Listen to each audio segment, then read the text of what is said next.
take time out to earn some money first. And so I started teaching in a one-room school in 1947 south of West Union. Um, I had 12 students in 4 grades. Were all 4 grades in the same thing? All four in the same room. Of course, there's only 12 of us in the one room. Oh. You said you had 12 students. How long did you attend school, like in the summer, or did you get off then? Well, the schools then operated for 8 months of the year. We got out the 1st of May instead of the 1st of June like you do. School teachers at that time were paid about $100 a month. If you had a one-room school, you did your own janitor work, you built the fires, and took care of all of it. Did you have a lot of subjects like we have now? We had all the subjects, but you didn't always follow the same sequence. Like I had 1st, 2nd, 4th, and 8th graders.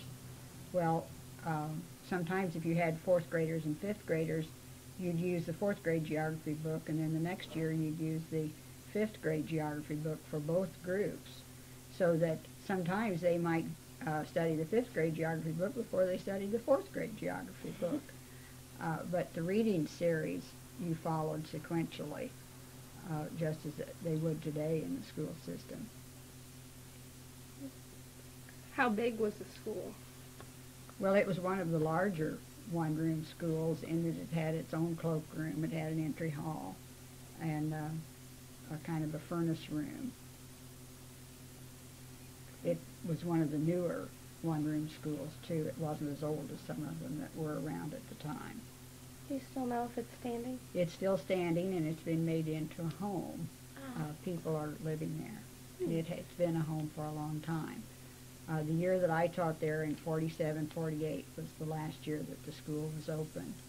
And they moved their students up to West Union, which was a large brick school with 4 rooms. And of course the same thing was happening in the Marshall area, that they were closing the one-room schools and bringing the children all into town or consolidating them. I think Clarksville had smaller schools brought into Clarksville to their school because it was larger. Okay. They had directors that ran each school and were given so much money to pay the bills of the school. And those directors would be like our school board now, in that they did the hiring and firing and took care of any problems that happened in the country schools. What got you interested in being a principal, or who decided that? Well, I got a job in Marshall because I had been teaching a certain phonetic system that Marshall was using, and so there was a vacancy, and so I was hired to go ahead and teach that phonetic system.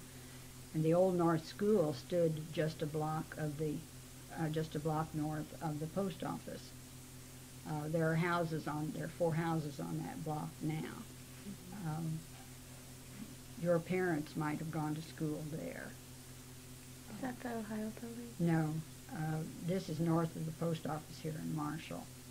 There are houses there now. It was the Old North School, what we called the North School. And of course then they tore the North School down to make room for the new North School, which is still now available to the students here in the north end of town. Right. And you probably went to school. Yeah. Or at the South School. When the North School was open, of course there was no lunch program there. The kids were bused over to the high school for lunch and then back to the high school. There weren't any gym facilities available, of course, and the kids played outside on the playground. They did have a blacktop area, and teachers were responsible for their own PE classes, their own art classes. They did have a traveling music teacher that came once or twice a week for music. Then when they decided that the Old North School needed to be replaced, the teachers were parceled out into the different schools. There were some of the elementary classes over at the junior high. There were some at the high school. There crowded them up in the South School in the basement. They divided the gym down there up into classrooms, and everybody was had to adjust their teaching styles to go with the place that they were working.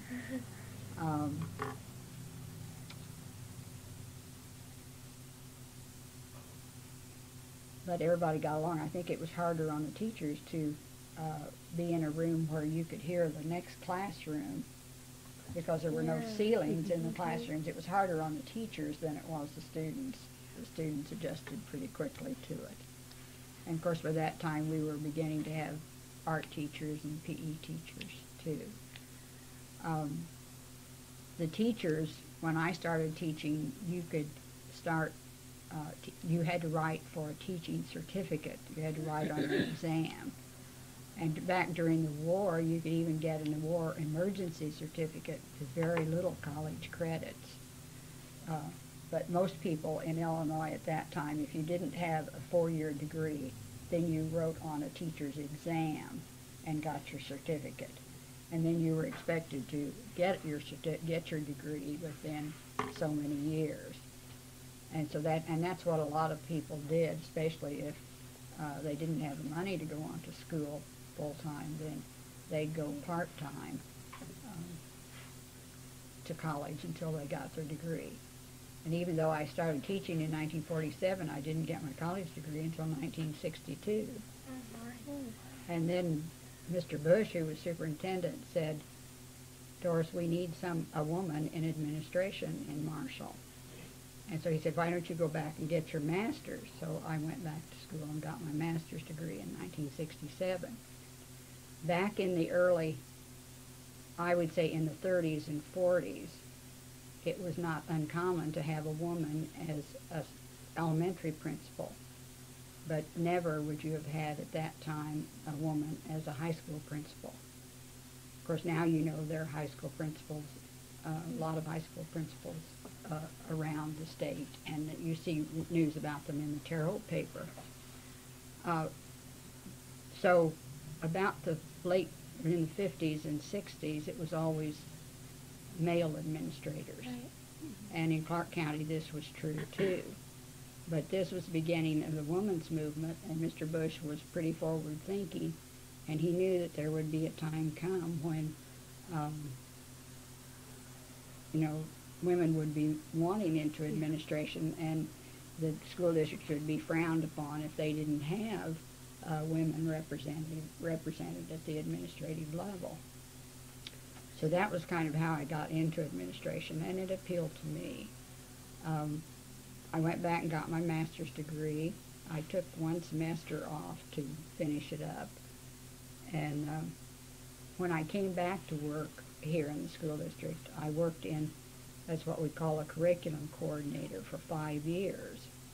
And it was helping to plan the curriculum through K through 8.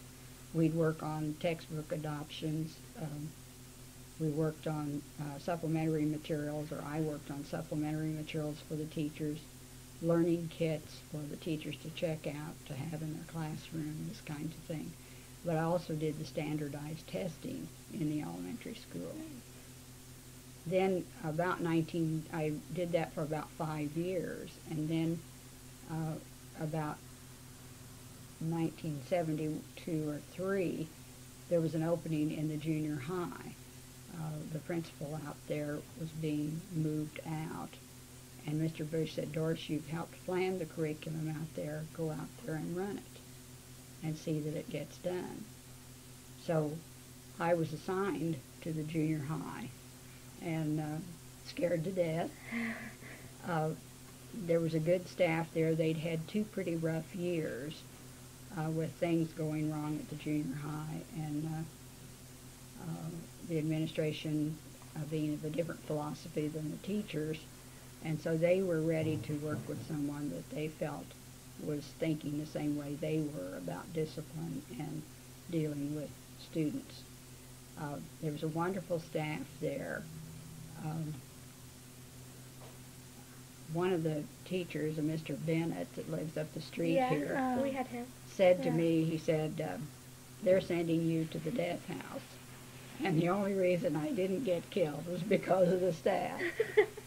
But it was really amazing to stand in the hallway and look up at George Maurer, 6'2" or 3" as an 8th grader, and I'm 5'3", and tell George, I want you to, and George would toddle off and do it. And so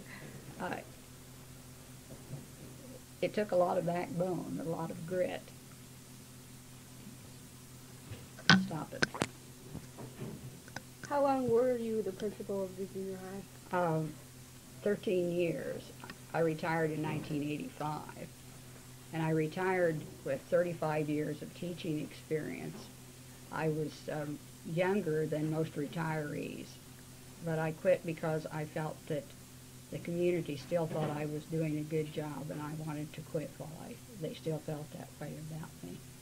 But the next fall, I was really angry with myself for quitting because I wasn't ready to stay home, and I missed it. Yeah.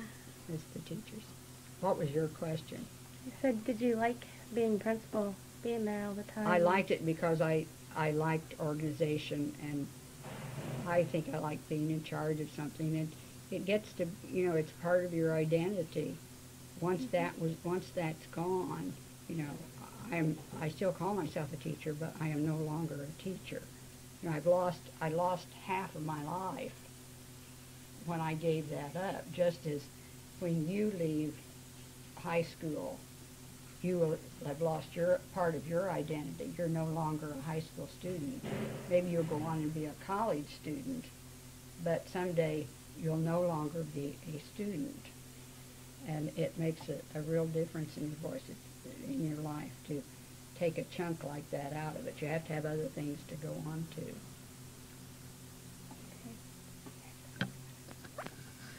Did you teach second grade?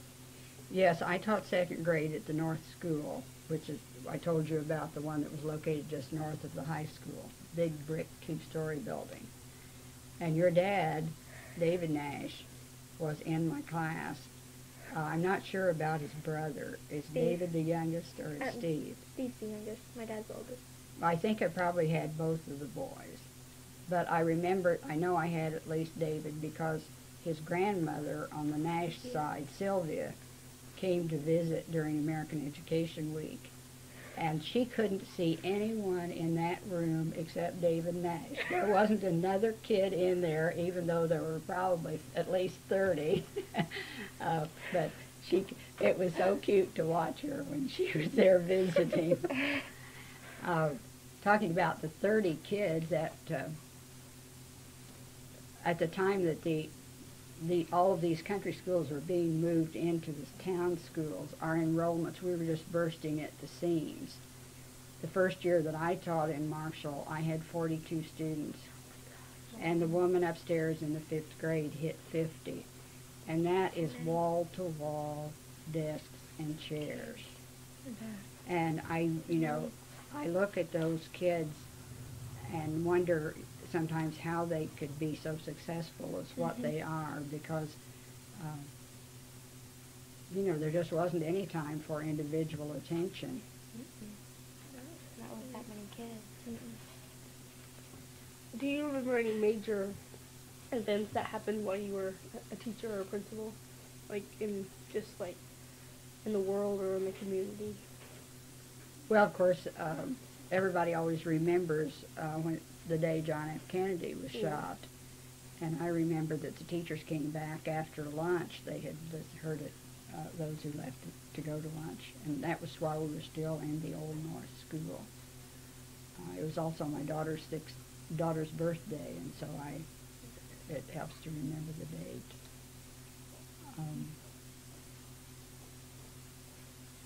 I was a high school student during the war, during World War II, so...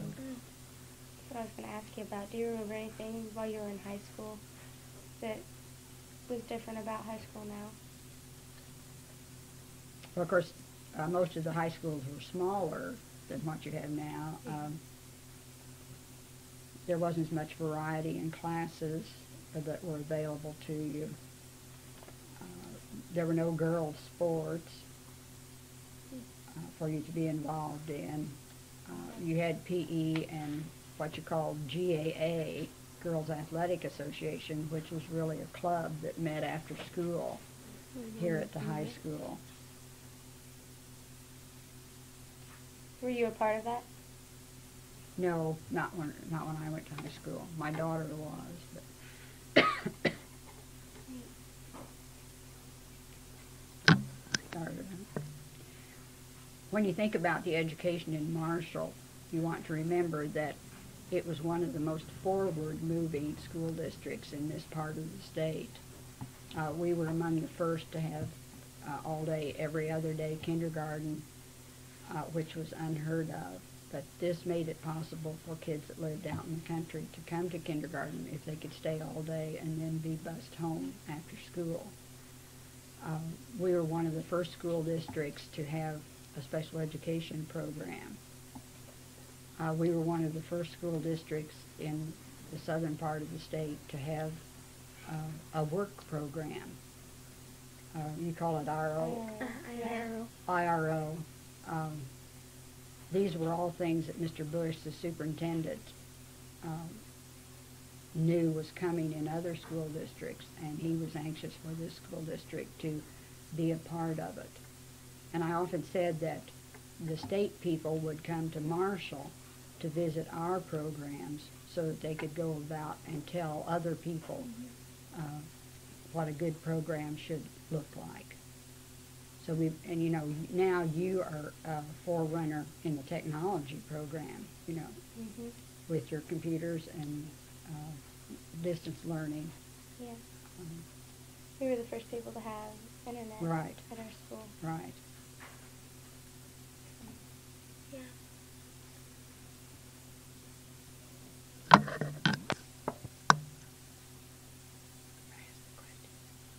Is that good? Okay. Okay, the Ohio building was called the Ohio building because it used to be owned by the Ohio Oil Company, and they had their main offices in Marshall. Then when they left Marshall, they gave the building to the school district, and it was used for kindergarten and first and second grade until the North School, the new North School, and all the additions to the South School were built. Then, after it was no longer needed as classrooms, then the central administrative offices were moved over there. Prior to moving to the Ohio building, the central administrative offices were located in Dr. Mitchell's family home, which was located across from the South School, right at the location of the Greystoke Apartments, presently located there.